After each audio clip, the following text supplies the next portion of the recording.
कि हमने last class में देखा था इनहेरिटेंस प्रोवाइड अचीवमेंट करने के लिए कौन सा मल्टीपल इनहेरिटेंस अचीव करने के लिए we can use interface keyword. तो अब जानते हैं कि इंटरफेस कीवर्ड है क्या। देखिएगा इंटरफेस का एग्जांपल जावा में example in this example the printable interface has only one methods and its implementation is provided in the A6 classes। Basically दिया हुआ था, चलते हैं सीधा प्रोग्राम की तरफ। जैसे कि हम क्लास लिखते थे, सेम क्लास की जगह हम इंटरफेस कीवर्ड का इस्तेमाल करेंगे। इंटरफेस और इंटरफेस का नाम हमने रखा स्टूडेंट, उसके अंदर हमने एक मेथड डिफाइन किया, उसका नाम रखा वॉइड प्रिंट। फिर हमने नीचे एक क्लास बनाई जो कि हमारे उस इंटरफेस को इम्प्लीमेंट करेगा। यहाँ देखिएगा, यहाँ पे क्लास जब किसी इंटरफेस को जोड़ता है तो किस कीवर्ड का इस्तेमाल करता है? इम्प्लीमेंट कीवर्ड का इस्तेमाल करता है। तो मैंने एक इंटरफेस बनाया, उसका नाम रखा स्टूडेंट, उसके अंदर एक मेथड बनाया वॉइड प्रिंट। फिर हमने क्लास बनाई, क्लास का नाम रखा एडमिन, जो कि एक्सेस करना चाहता है इंटरफेस को। तो किस तरह से एक्सेस करेगा? इम्प्लीमेंट्स कीवर्ड के थ्रू एक्सेस करेगा। तो हमने लिखा एडमिन इम्प्लीमेंट्स स्टूडेंट्स। उसके अंदर मैं डिफाइन किया public static void main string energy, जो कि मेरा मेन मेथड होता है। उस पर हमने प्रिंट स्ट्रीम लिख दिया।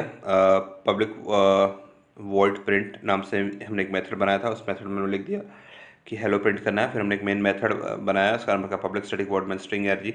और हमने ऑब्जेक्ट बनाया। किसका ऑब्जेक्ट बनेगा? क्लास का ऑब्जेक्ट बनेगा। इंटरफेस का ऑब्जेक्ट कभी नहीं बनता, याद रखिएगा, क्लास का ही ऑब्जेक्ट बनेगा। तो क्लास का नाम रखा एडमिन, ऑब्जेक्ट न्यू और एडमिन, यानी कि क्लास का कंस्ट्रक्टर यूज़ किया। फिर ऑब्जेक्ट डॉट प्रिंट के नाम से प्रिंट मेथड हमने एक्सेस कर लिया, जिसका आउटपुट आएगा हेलो। तो याद रखिएगा, क्लास का ही ऑब्जेक्ट बनता है, इंटरफेस का ऑब्जेक्ट नहीं बनता है। क्लियर है? अब देखते हैं एक्सेप्शन हैंडलिंग इन जावा। ये बहुत ही इंपॉर्टेंट टॉपिक था, एक्सेप्शन हैंडलिंग। मुझे पता है शायद आपने सी प्लस प्लस भी पढ़ रखा था, ट्राई कैच ब्लॉक, तो वैसे ही सिमिलर है जावा में भी इसको थोड़ा सा एक्सटेंड किया हुआ है। एक्सेप्शन हैंडलिंग बेसिकली है क्या, आपको बताना चाहूँगा कि अगर आप कोई प्रोग्राम करते हैं, वहाँ पे कहीं इन्फिनाइट लूप आ जाए, कोई अलग अलग एक्सेप्शंस आ जाए, यानी कि arithmetic exception, null pointer exception, यानी कि आप किसी चीज़ को पॉइंट कर रहे हैं, वो बाइंड ही नहीं हो पा रहा, उसका एड्रेस बाइंड नहीं हो पा रहा, तो ये एक्सेप्शंस हैंडलिंग क्लासेस जो हैं उसकी मदद से हम क्या करेंगे, हमारे प्रोग्राम का आउटपुट कंटिन्यू रहेगा और वो चलता रहेगा। ठीक है, तो चलते हैं जरा एक्सेप्शन हैंडलिंग समझते हैं कि एक्सेप्शन हैंडलिंग बेसिकली है क्या। तो डेफिनेशन पे चलते हैं। The exception handling in Java is one of the powerful mechanism to handle the run time error so that normal flow of the application can be maintained. In this page, we will learn about Java exceptions, its type, and the difference between checked and unchecked expressions. What is exception in Java?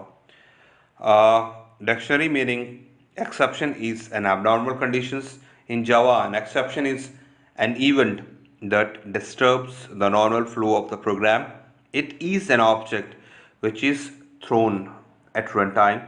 What is exception handling? Exception handling is a mechanism to handle runtime error such as class not found, input output SQL and remote etcetera. तो ये अभी हम programming में समझेंगे कि basically ये exception handling बोला क्या जाता है। यहाँ पे देखिएगा, बेसिकली ये एक्सेप्शन हैंडलिंग है क्या? ये थ्रोएबल, यानी कि थ्रोएबल मीन्स क्या होता है? अगर कहीं आपको एरर आए तो वो क्या करता है, उस लाइन को या उस मेथड को या उस कोड को स्कीप करके आपको उस इन्फिनाइट लूप से बचाने के लिए इस्तेमाल किया जाता है। एक्सेप्शंस और एरर दोनों में थोड़ा डिफरेंस था। एरर मीन्स आपकी कोड में मिस्टेक है तो आपको एरर दिखाएगा। एक्सेप्शन मीन्स हो सकता है जब आप वैल्यूज रन टाइम पे दे रहे हैं, कुछ गलत वैल्यूज चली जा रही हो, आपके प्रोग्राम सही हो, इसलिए हम एक्सेप्शन बोलते हैं। मतलब कई अलग अलग केसेस में कुछ एक्सेप्शन वैल्यूज चली जाती हैं, इस कारण ऐसा आउटपुट नहीं आ पाता। और एरर दोनों अलग अलग है। क्लियर है?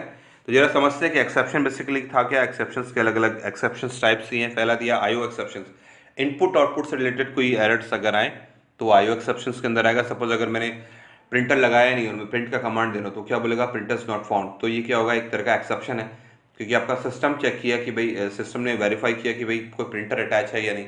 नहीं है तो आपके सामने स्क्रीन पे एक मैसेज लेके आएगा कि भाई आपके पास प्रिंटर अटैच नहीं है। देखिएगा आपके स्क्रीन पे नॉर्मली शो होता है। अगर ये एक्सेप्शन हैंडलिंग उसके अंदर ना हो तो वो क्या करेगा? एरर शो करेगा। हो सकता है कोड में इन्फिनिट लूप चला जाए। दूसरा एसक्यूएल एक्सेप्शन। एसक्यूएल एक्सेप्शन का मतलब ये था कि अगर वो कुछ ढूंढ रहा है, मतलब डेटाबेसेस को फाउंड कर रहा है और वो डेटाबेसेस है ही नहीं, तो वो शो करेगा SQL exception. Class not found exception, इसमें कैसा था कि सपोज आपने कोई प्री डिफाइंड क्लासेस को बाइंड किया हुआ और वो क्लास ऑलरेडी है ही नहीं, तो वहाँ पे शो करेगा क्लास नॉट फाउंड एक्सेप्शन। अब आते हैं रन टाइम एक्सेप्शंस में। रन टाइम एक्सेप्शंस यानी कि जब आप वैल्यूज पास करते हैं यूजर के थ्रू, तभी कुछ अलग अलग एक्सेप्शंस आते हैं। पहला आएगा अर्थमेटिक एक्सेप्शन, यानी कि अगर आपने कोई वैल्यूज पास की, नंबर की जगह आपने अगर अल्फाबेट पास कर दिया या कुछ सिंबल्स पास कर दी, तो वहाँ पे क्या आएगा, अर्थमेटिक एक्सेप्शन आता है। दूसरा आएगा null pointer exception. Null pointer exception means कैसा था, आपने किसी स्टोरेज को पॉइंट कर रहे हैं, जहाँ पे आपने मान लीजिए किसी ड्राइव में आपने कोई डेटा स्टोर कर रखा है और वहाँ से आपने उस डेटा को डिलीट कर दिया, तो वहाँ पे उस दौरान ये नल पॉइंटर एक्सेप्शन आता है। बेसिकली देखिएगा, आपने अगर पेन ड्राइव प्लग इन करके कुछ अगर आप चला रहे हैं और एग्जीक्यूशन के दौरान अगर आप पेन ड्राइव बाहर निकाल लेंगे, तो कोड इस तरह का एरर देता है कि भाई your flash drive is not plugged in. तो ये जो एरर आता है वो नल पॉइंटर एक्सेप्शन के थ्रू आता है।